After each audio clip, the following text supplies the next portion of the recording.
maximum wage, you might not have heard of it. It's obviously the opposite of minimum wage, and it means capping the amount of money that people can earn. FDR talked about a variant of it when in the 40s he wanted or proposed to cap the earnings of people who earned over $25,000, which in today's dollars is $400,000, and he wanted to tax them at 100%.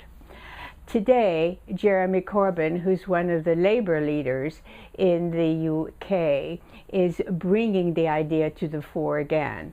Not as a maximum wage, like you could only earn so much, which of course would apply to people who are very well-to-do and very wealthy, but for some of the ideas that would go around it. And some of the ideas that would go around it are things like capping liquid assets, leaving non-liquid assets alone, but capping liquid assets, which may or may not be popular.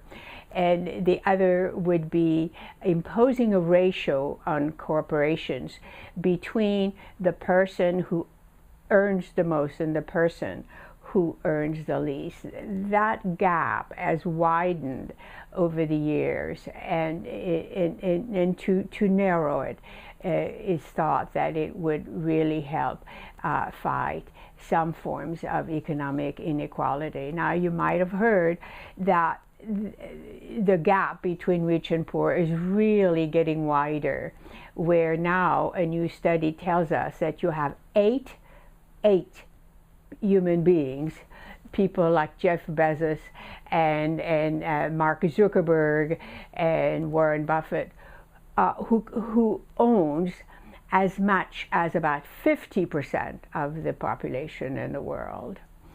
So whatever serious discussion we engage in terms of reducing economic inequality, and they are more and more occurring in academic circles, in think tanks, in now some political circles.